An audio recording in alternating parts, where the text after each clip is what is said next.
My dear students of class 10, today what I will do, I will explain each and every questions of this particular text, and I will tell the key points of every answers. In terms of long answers, I will tell the key points, and in terms of short answers, I will tell the exact answer, right? So you will check, those who have already written must listen to my words and check all the answers, and those who haven't written must complete after listening to my points. Am I clear? Okay. So first, oral comprehension check. Why was Mr. Kissing annoyed with Anne? So Mr. Kissing was annoyed with Anne because Anne was a talkative girl, right? She would talk a lot in the class. And what did he ask her to do? He asked her to write an essay on the subject, a chatterbox, right? Then when she did not stop talking, he gave her another essay with some modification. What is that? An incorrigible chatterbox.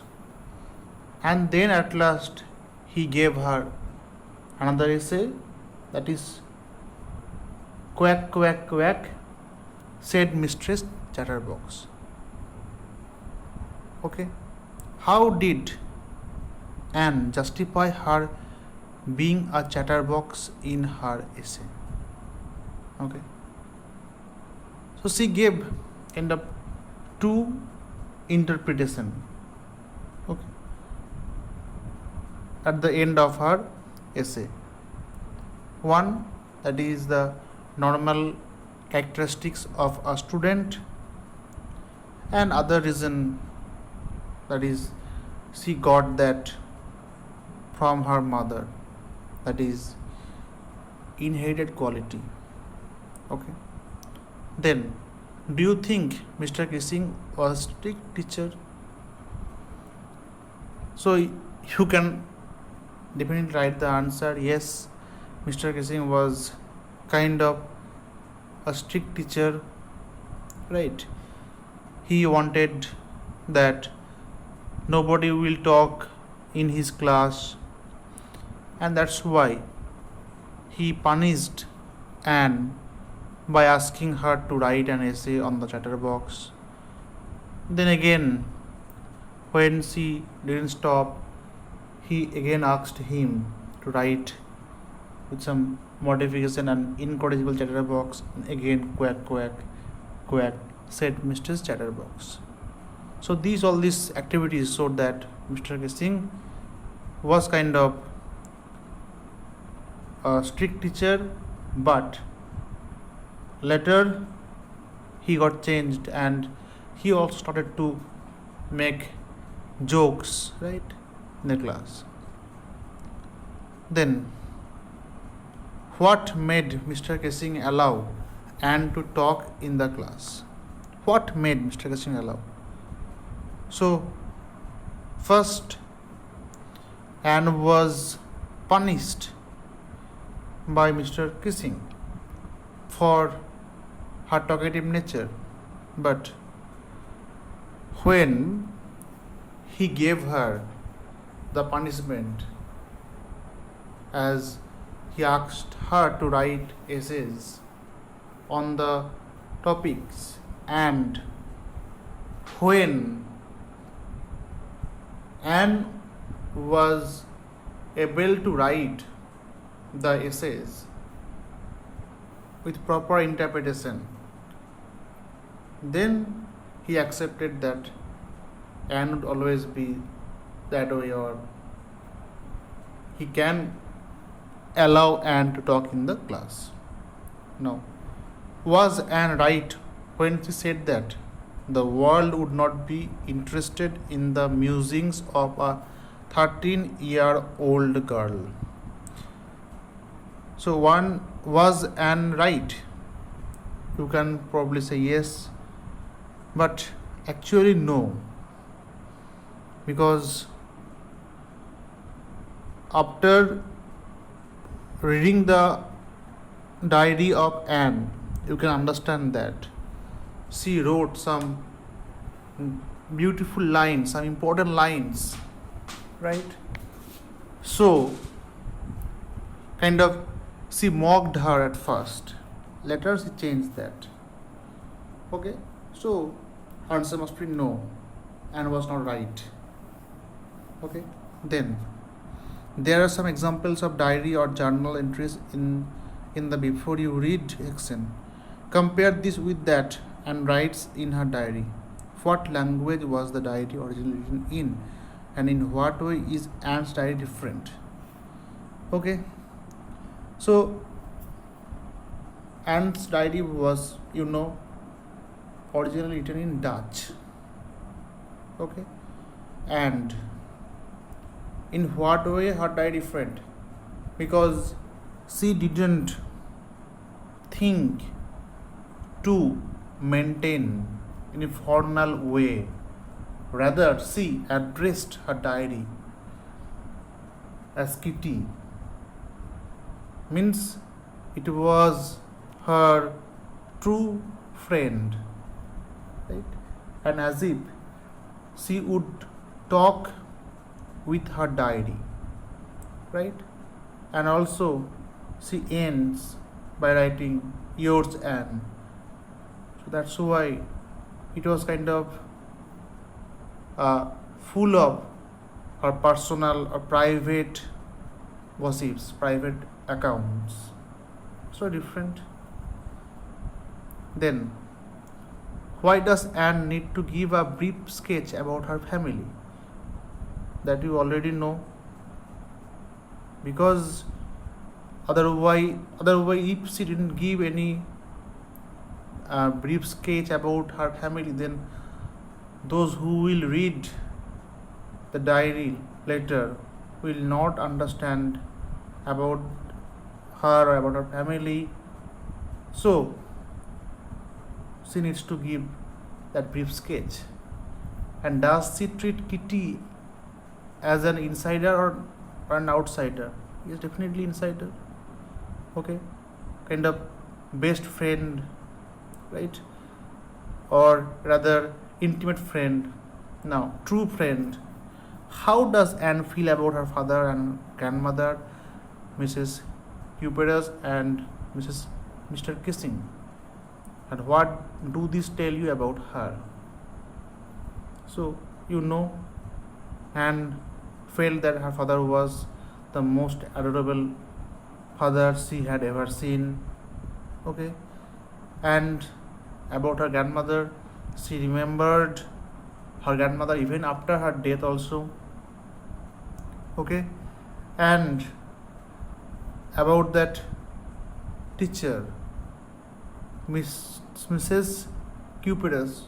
Okay, so when in the sixth form of the Montessori nursery school, and Mrs. Cupidus was her headmistress, and when she got separated from her, that was a kind of heartbreaking farewell, right? And Mr. Kissing was her math teacher, right? And she used to irritate him with her chatterings, and she was punished several times by him. Still,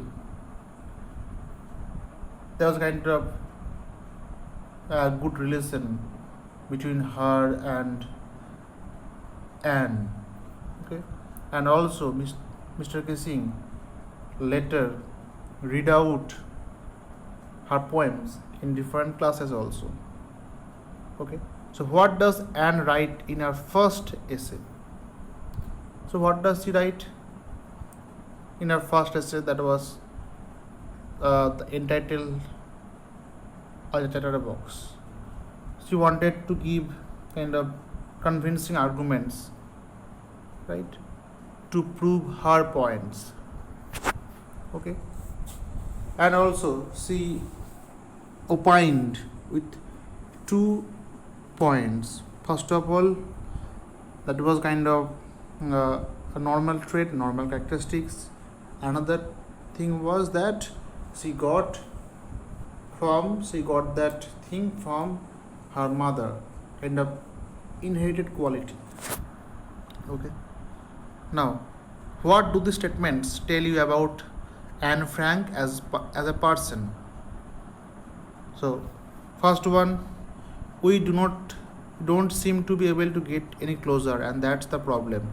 Maybe it's my fault that we don't confide in each other. So, what does this line tell? That Anne doesn't have any real friend, true friend with whom she can share everything. So that's why she blamed herself. Okay. Then I don't want to jot down the facts in this diary the way most people would, but I want the diary to my friend. So this line shows what? Shows that Anne accepted, okay, or rather considered the diary as her real friend. Okay, and she knew that people will not have patience to listen to her chatterings, but the paper will not object. Right? Then Margot went to Holland in December and I followed in February, when I was plunked down on the table as a birthday present for Margot. So what?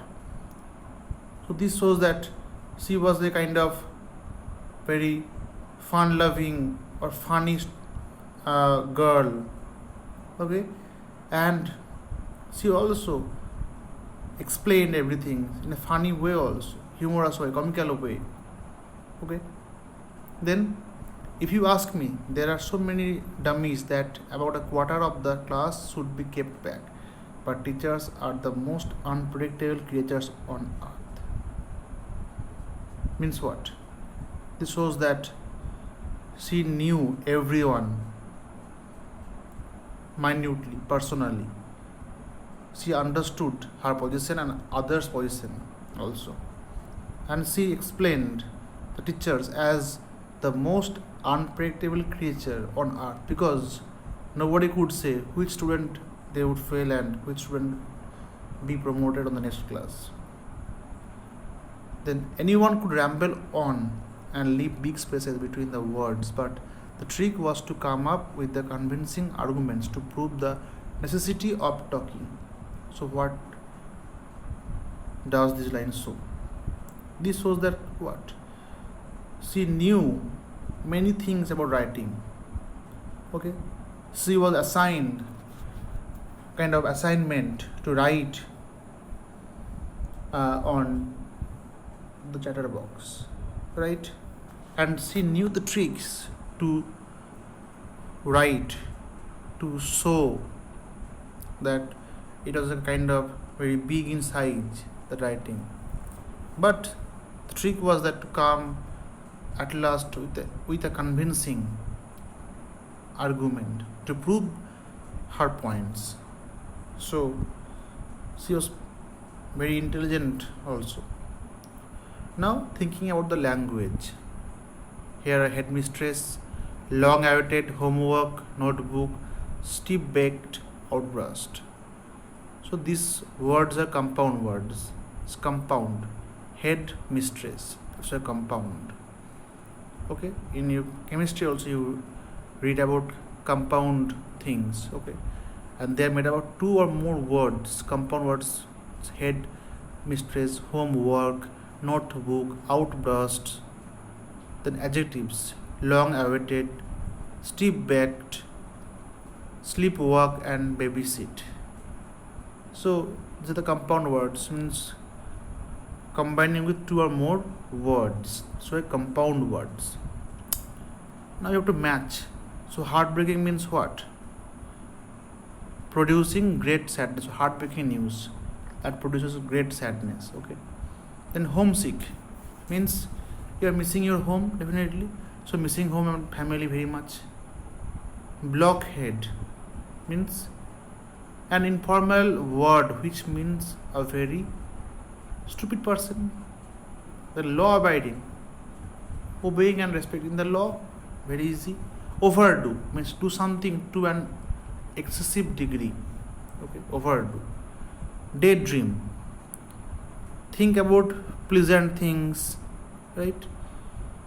Forgetting about the present, daydreaming, that's why.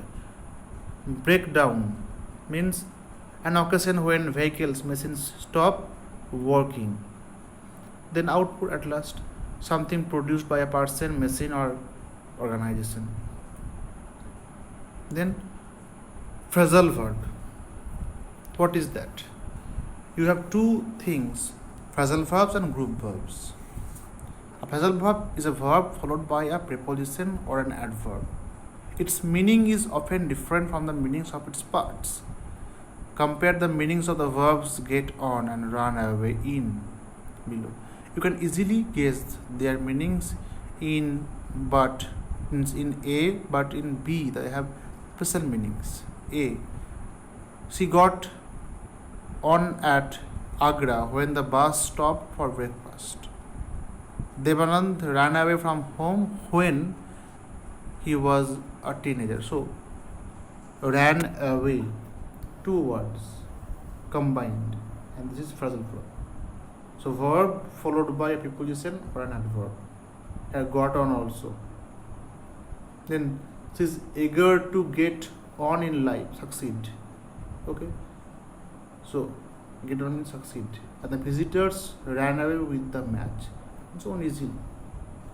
Some phrasal verbs have three parts: a verb followed by an adverb and a preposition. Our car ran out of petrol, just outside. Means petrol was exhausted.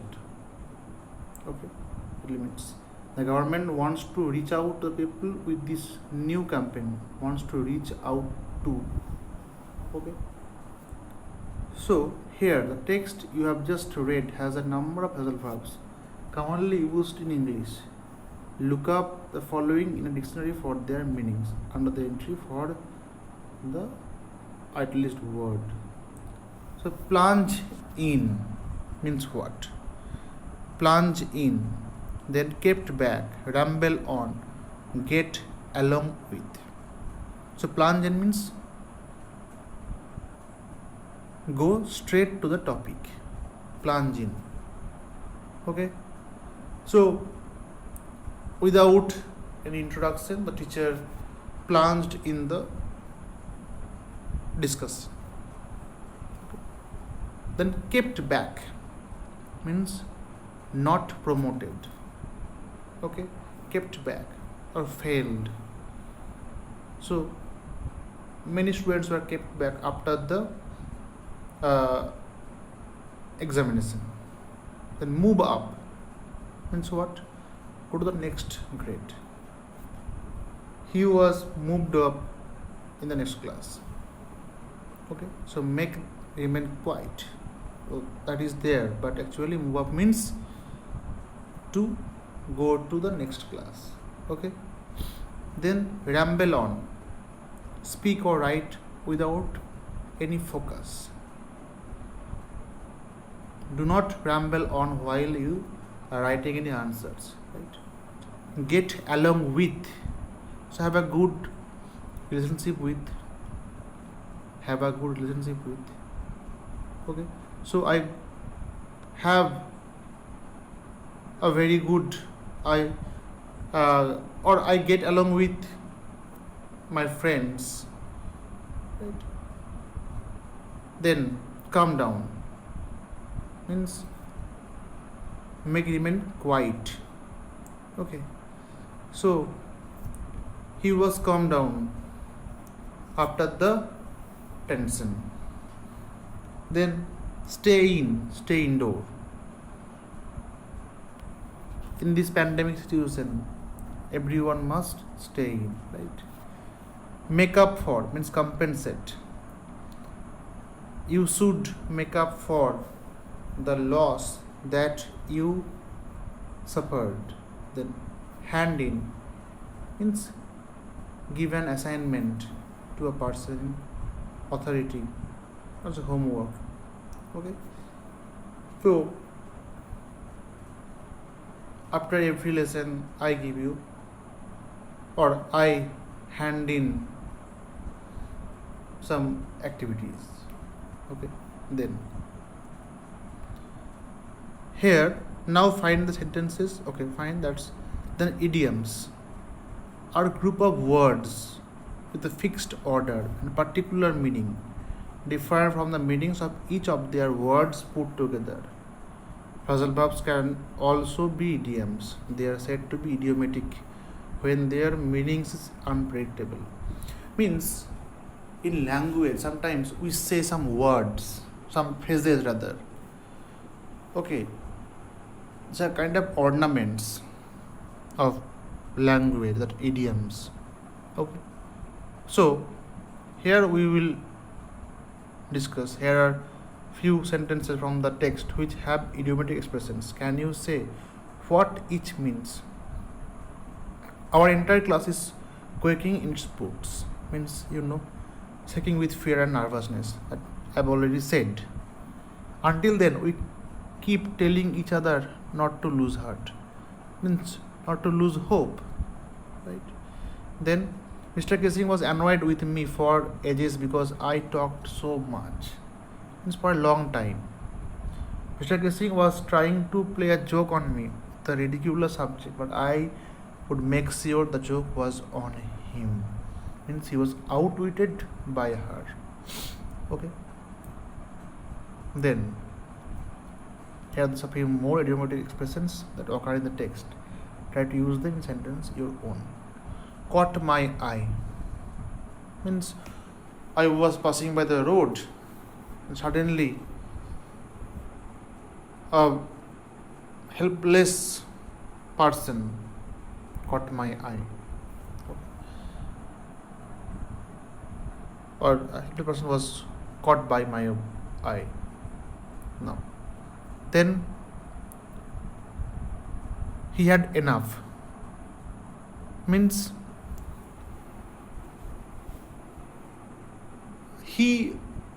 means after this pandemic situation he had enough loss. Okay, now he had to compensate. Then love ourselves silly. Okay, so yes, after the jokes the whole class loved themselves in a silly manner. Can't bring myself to means we can say he can't bring himself to drink anything but cold drinks. Then here, so do you know how to use a dictionary to find out the meanings of idiomatic expressions? Take for example the expression caught my eye in the story. So look for it, and then so everything you will read these things. Okay, then we will come to here. Break somebody's heart, to upset somebody. Okay, to upset, to make someone sad. Close or dear to heart means someone that is very close one. From the bottom of your heart means that is genuine, or feel something genuinely, you are feeling something. Have a heart means to evoke the feeling of to help someone in distress. Have a heart. Have a heart of stone means not to be sentimental. Okay, then your heart goes out to somebody, then that means to sympathize with someone. Then here make up that contracted forms, right? That I would, or I had. She is, can't means cannot. So I have, I also. You can make a list of the words, so that you can know I have, own, doesn't, I am, don't, can't, it's. So all this you can make a list. You have to speak, then write. Okay, writing you have. Now you know what a diary is and how to keep one. Can you keep a diary for a week recording the events that occur? You may share your diary with your class. You can write the diary. So you have already written many diaries, many entries, so you will write one. Now I will explain this passage. The Great Fire of London, 1666, September 2nd, Lord's Day. Jane called us up about 3 in the morning. So about 3 in the morning, Jane called us up to tell us of a great fire that they saw in the city. To tell about the great fire. So I rose and slipped on my nightgown, so night dress, and went to her window and thought it is to be the backside of Mark Lane at the farthest. But being unused to such a fire as followed, I thought it far enough off, and so went to bed again and to sleep. So I discovered that it was very far, so again went to bed.